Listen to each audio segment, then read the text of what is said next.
सीतापुर में साधु नाम का एक डाकिया रहता था। वह बड़ा ही ईमानदार और नेक इंसान था। गांव के सभी लोग उस पर बहुत भरोसा करते थे। गांव के जितने भी लोग थे सब साधु से ही पत्र भेजते थे, क्योंकि वह समय पर पत्र पहुंचा देता था। एक दिन एक महिला साधु के पास आई। महिला बोली, अरे साधु भैया, कैसे हो? साधु ने कहा, बढ़िया हूँ बहन, आप बताएं कैसी हैं? महिला बोली, सब बढ़िया है भैया। आपने मेरे बेटे का पत्र मुझे समय से पहुँचाया था, बड़ी मदद मिली हमें। मेरी बहू को अभी बच्चा हुआ है, उन्हें मेरी ज़रूरत थी।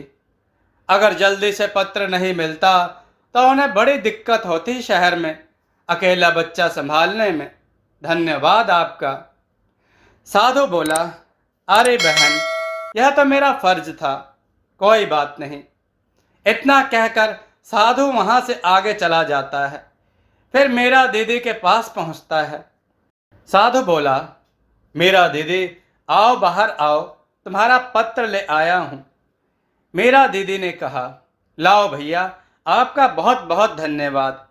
मेरे पति इतनी दूर फौज में काम करते हैं, अगर तुम ना होते तो मैं कैसे उन तक अपना पत्र भेजती और कैसे उनके पत्र मुझे मिल पाते। साधु ने कहा, अरे दीदी, यही तो मेरा काम है, जो अपने परिवार से दूर हो उनको पत्र के जरिए मिलाना। धन्यवाद भैया। उस गांव में सुरेश नाम का एक आदमी रहता था। सुरेश ने कभी किसी को पत्र नहीं भेजा था। एक दिन सुरेश बहुत ही दुखी था, क्योंकि उसकी माँ बहुत बीमार थी और शहर के सरकारी अस्पताल में दाखिल थी। वह बहुत दुखी होकर पेड़ की छांव में अकेला बैठा हुआ था। तभी वहां से साधु गुजरा। साधु बोला, क्या हुआ सुरेश भैया? सुरेश ने कहा, कुछ नहीं साधु भैया, माँ बहुत बीमार है और शहर में एडमिट है। मेरी बीवी उनके साथ है, फसल कटने वाली है, इसलिए मैं नहीं जा सकता। लेकिन इलाज के लिए पैसा कहाँ से आएगा? मैं अपनी माँ के लिए एक पत्र लिखना चाहता हूँ, पर मुझे लिखना नहीं आता। साधु बोला, अरे तो तुम परेशान क्यों हो? मैं हूँ ना, मैं तुम्हारी मदद करता हूँ। रुको, मैं अभी वापस आता हूँ और तुम्हारा पत्र लिखवाता हूँ। इतना कहकर साधु वहाँ से चला गया, क्योंकि उसे एक दो पत्र बहुत जल्दी से पहुँचाने थे।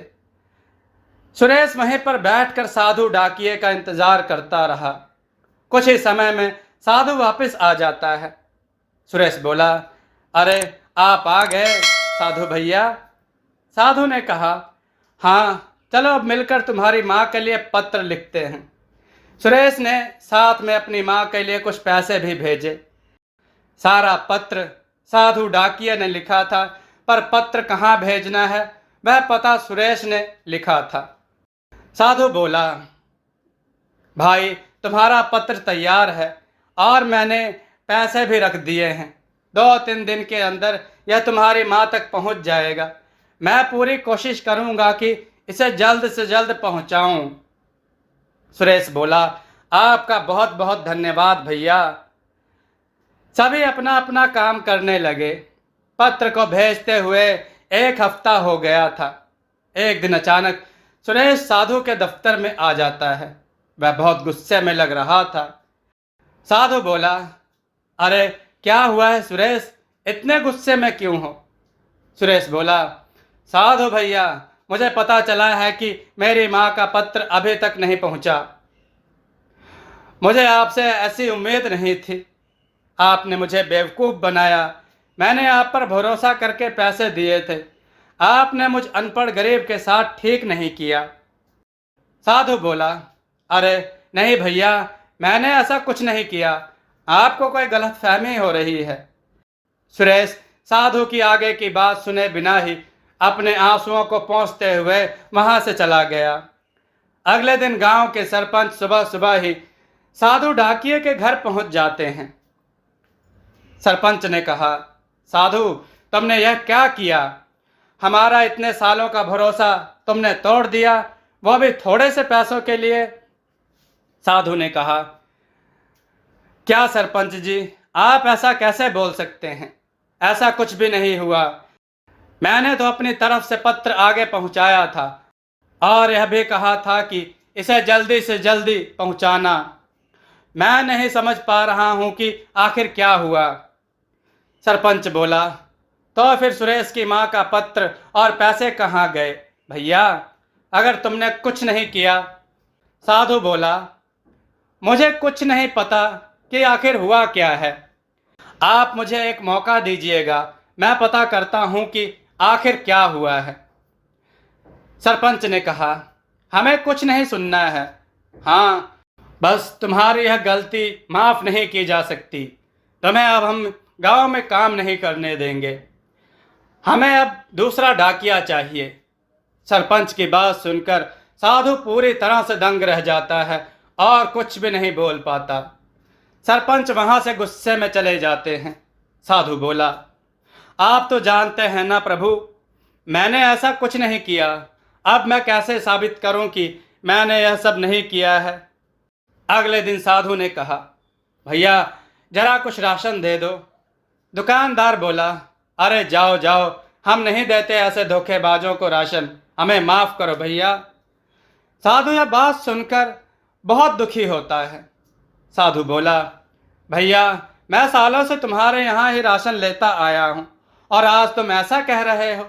सालों से हमें तुम्हारा असली चेहरा भी तो नहीं देखा था। अगर दिखा होता तो कभी अपनी दुकान पर खड़ा नहीं होने देता। हाँ। साधु बोला, दुकान वाले ने तो कुछ भी राशन नहीं दिया।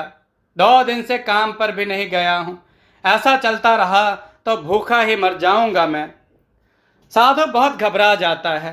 उसे कुछ भी समझ नहीं आता कि वह क्या करे। वह काफ़ी देर तक सोचता रहता है कि ऐसा ना हो कि उसे गांव वाले जाने की धमकी दे दें। अपनी भूख शांत करने के लिए साधु पानी पीकर बिस्तर पर लेट जाता है। साधु बोला, हे भगवान, यह क्या हो रहा है? अब मैं क्या करूं? दूसरी तरफ सुरेश अपने सारे काम छोड़कर बस अपनी माँ के पत्र के बारे में सोच रहा था। सुरेश ने कहा, ना जाने माँ कैसी होगी, मेरी बीवी सब कैसे संभाल रही होगी। हमारे पास सब पैसे भी खत्म हो गए हैं, अब मैं क्या करूं? सरपंच ने कहा, अरे तुम परेशान क्यों होते हो? हम तुम्हारी मदद करेंगे ना। कुछ वक्त लग सकता है पर हम तुम्हारा पत्र और पैसा ढूंढ निकालेंगे भाई। इसी तरह 2 दिन बीत गए। कोई साधु से पहले की तरह बात नहीं करता था, मगर उसने अपने स्वाभिमान और सच्चाई के आगे हार नहीं मानी थी। वह हर रोज काम के लिए निकल रहा था। साधु बोला, शीला बहन लाओ, तुम्हें अपने बेटे को पत्र पहुंचाना होगा ना। शीला बोली, नहीं बाबा, रहने दो, भगवान जाने पत्र पहुंचा कि नहीं। साधु बोला, बहन तुम भी मुझे ऐसी खरी खोटी सुनाने लगी। शीला बोली, अब तुम किसी गरीब का पैसा ऐसे मार के बैठोगे तो हम तुम्हारी आरती थोड़े ही ना उतारेंगे।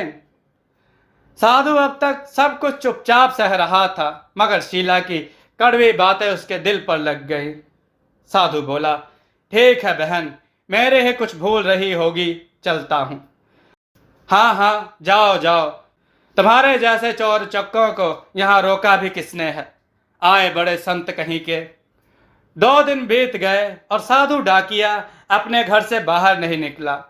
सरपंच हमेशा की तरह सुबह सुबह पंचायत में बैठे थे, तभी सुरेश भागा भागा वहां आता है। सरपंच बोला, अरे सुरेश, ऐसे क्यों भाग रहे हो भाई, क्या बात हो गई? सुरेश ने कहा, सरपंच जी, हमसे बहुत बड़ी भूल हो गई। सरपंच बोला, अरे रे, जरा सांस तो लो, फिर बताओ क्या हुआ। सुरेश बोला, बहुत बड़ी भूल हो गई। साधु भैया बेकसूर हैं, उन्होंने कुछ नहीं किया। मुझे मेरा पत्र और पैसे दोनों मिल गए हैं। सरपंच बोला, क्या, यह क्या बात कर रहे हो तुम? सरपंच के साथ साथ वहां मौजूद सभी गांव वाले यह सुनकर दंग रह जाते हैं। सरपंच ने कहा, ठीक से बताओ क्या हुआ। कहाँ से मिला तुम्हारा यह पत्र और पैसे? सुरेश ने कहा, सरपंच जी, मुझसे बड़ी भूल हो गई। सारा पत्र तो साधु भैया ने लिखा था, मगर उस पर पता मैंने डाला था। मैं ठहरा अनपढ़ गंवार, मैंने गलत पता लिख दिया। डाकिया जब पत्र लेकर शहर गया तो पता मिला ही नहीं। 1 हफ्ता इसलिए लग गया क्योंकि साधु भैया ने उसे कहा था कि पत्र पहुंचाना बहुत जरूरी है। तब वह शहर में उस पते को खोजता रहा। इतना ही नहीं, साधु भैया ने अपने पास से कुछ पैसे दिए थे मेरे पत्र को जल्दी पहुंचाने के लिए। सरपंच बोला, तब तो हम बड़ी भूल कर बैठे हैं साधु को पहचानने में। सुरेश बोला, दूसरा डाकिया जिससे साधु भैया ने पत्र भेजा था वो आज ही मेरे पास आया और आकर मुझे मेरा पत्र और पैसा लौटा कर गया है। मैंने बड़ा पाप कर दिया सरपंच जी, साधु भैया पे शक करके। सरपंच बोला, अरे तुम ही क्यों, हम सबसे भूल हुई है भैया, हमें चल के उससे माफ़ी मांगनी चाहिए। फिर सुरेश, सरपंच जी और गांव के कुछ लोग साधु के घर की तरफ चल पड़ते हैं। सरपंच बोला, साधु दरवाजा खोलो भाई। सुरेश ने कहा, साधु भैया, मैं सुरेश, दरवाजा खोलिए, हमें आपसे बात करनी है। बहुत देर तक साधु का दरवाजा खटखटाने के बाद कोई भी बाहर नहीं आता। सुरेश बोला, कहीं ऐसा तो नहीं साधु छोड़ के कहीं चला गया भाई? सरपंच ने कहा, अरे नहीं नहीं, दरवाजा अंदर से बंद है। सुरेश बोला, तो कहीं ऐसा तो नहीं कि इतना सब सुनने के बाद उन्होंने कोई गलत कदम उठा लिया हो भाई? सरपंच बोला, अरे भाई, यह सब क्या बोले जा रहे हो, शुभ शुभ बोलो, चलो यह दरवाजा तोड़ते हैं। गांव वाले मिलकर दरवाजा तोड़ देते हैं। अंदर की हालत देखकर सब दंग रह जाते हैं। घर में जरा सा भी उजाला नहीं था, सारी खिड़कियां दरवाजे बंद थे। साधु डाकिया अपने पलंग पर बेहोश लेटा हुआ था। उसने इतना शोर सुनकर भी धीरे से आंखें खोली।